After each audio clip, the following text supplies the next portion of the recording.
আসসালামু আলাইকুম। আজ বানিয়ে দেখাচ্ছি চিকেন পটেটো রোল। বাচ্চাদের টিফিনের জন্য আবার চাইলে বড়দের জন্য এরকম একটা রোল বানিয়ে নিতে পারবেন। অতিথি আপ্যায়নেও পরিবেশন করতে পারেন। এই রোলটা খেতে দারুণ মজার হয়ে থাকে। তো চলুন দেখে নেওয়া যাক আজকে চিকেন পটেটো রোলের রেসিপি। আজকে রোল বানানোর জন্য প্রথমে আমরা রোলের পোরটা তৈরি করে নিব। পোরটা তৈরি করার জন্য প্রথমে আমরা চুলায় একটা প্যান বসিয়ে তাতে 1/3 কাপ সরিষার তেল দিয়ে দিয়েছি। এখানে আপনি চাইলে সয়াবিন তেলটাও ব্যবহার করতে পারেন। দিয়ে দিচ্ছি 1/2 কাপ পেঁয়াজ কুচি,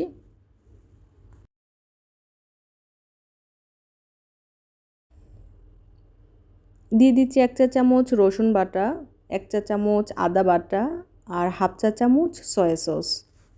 দিয়ে দিচ্ছি স্বাদমতো লবণ, দিয়ে দিচ্ছি 1/2 চা চামচ মরিচের গুঁড়া, 1/2 চা চামচের চেয়ে অর্ধেক হলুদের গুঁড়া, দিয়ে দিলাম 1/2 চা চামচ ভাজা জিরার গুঁড়া আর সবশেষে দিয়ে দিচ্ছি এখানে গরম মশলা। আমি এখানে 1/2 চা চামচের চেয়ে একটু কম গরম মশলা ব্যবহার করেছি। আপনি যদি ভেতরের পোরটা সাদা রাখতে চান তাহলে এখানে হলুদটা স্কিপ করে দিবেন। আমার সাদাটা খেতে ভালো লাগে না, এই কারণে আমি এখানে একটু হলুদ ব্যবহার করেছি। সবগুলো উপকরণকে একটু ভালো করে ভেজে নেওয়ার পর এবার দিয়ে দিচ্ছি আলু। আমি এখানে কুচি করে আলুটা ব্যবহার করছি, একদম চিকন করে কেটেছি যেন তাড়াতাড়ি সিদ্ধ হয়ে যায়। দিয়ে দিচ্ছি 3-4টা কাঁচামরিচ কুচি। আপনি যদি ভেজিটেবল রোল বানাতে চান তাহলে এখানে বিভিন্ন রকমের সবজি দিয়ে রোলটা একই প্রসেসে বানিয়ে নিতে পারেন।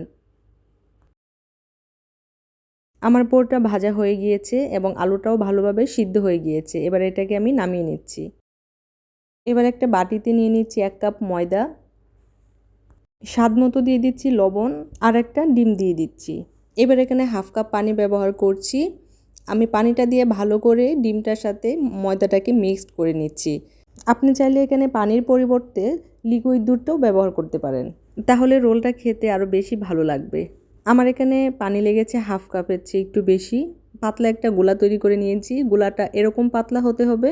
তারপর নর্মাল যে রুটি ছেঁকার তাওয়া আছে এটা বসিয়ে দিয়ে একটু টিস্যু পেপারে তেল নিয়ে নিয়েছি। তেলটাকে ভালো করে তাওয়াটাতে ঘষে দিচ্ছি। এবার গুল চামচ দিয়ে গোলাটা দিয়ে দেওয়ার পর অপেক্ষা করছি 30 সেকেন্ড।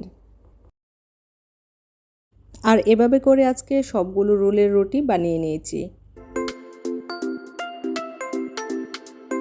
আমার সবগুলো রুটি রেডি হয়ে গিয়েছে। আর এখন হচ্ছে আমরা রোলটা মুড়িয়ে নিব। এবার একটা রুটি নিয়ে আগে থেকেই যে পোরটা তৈরি করে রেখেছিলাম সেটা এখানে দিয়ে দিচ্ছি। আমি যে গোলাটা দিয়ে রুটি তৈরি করে নিয়েছি সেই গোলাটা থেকে অল্প করে সাইডে লাগিয়ে দিচ্ছি, এটা আটার কাজ করবে। সাইড থেকে প্রথমে ভাঁজ দিয়ে দিচ্ছি, তারপর ভালো করে মুড়িয়ে নিচ্ছি। এভাবে করেই রোলগুলো মুড়িয়ে নিচ্ছি। সবগুলো রোল একইভাবে তৈরি করে নিচ্ছি।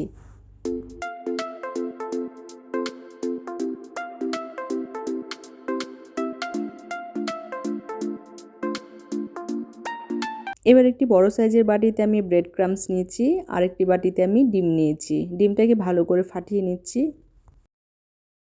এবার একটা একটা রোল আমি প্রথমে ডিমে গড়িয়ে নিয়ে তারপর ব্রেড ক্রাম্বসে গড়িয়ে নিব।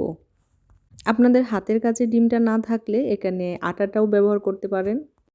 আমি সবগুলো রোল একইভাবে প্রথমে ডিমে তারপর ব্রেড ক্রাম্বসে গড়িয়ে নিয়েছি। আমার সবগুলো রোল গড়ানো হয়ে গিয়েছে। আপনাদের হাতের কাছে যদি ব্রেড ক্রাম্বস না থাকে সেক্ষেত্রে টোস্ট বিস্কিটটা গুঁড়া করেও ব্রেড ক্রাম্বসের মতো ব্যবহার করতে পারবেন। এবার রোলগুলো ভাজার পালা। আর চুলায় একটা প্যান বসিয়ে তাতে পর্যাপ্ত পরিমাণ তেল গরম করে নিয়েছি। তেলটা ভালো করে গরম হয়ে যাওয়ার পর দিয়ে দিচ্ছি রোলগুলো। চুলার হিটটা কিন্তু একদম মিডিয়ামে রেখে তারপর রোলগুলো ভেজে নিতে হবে।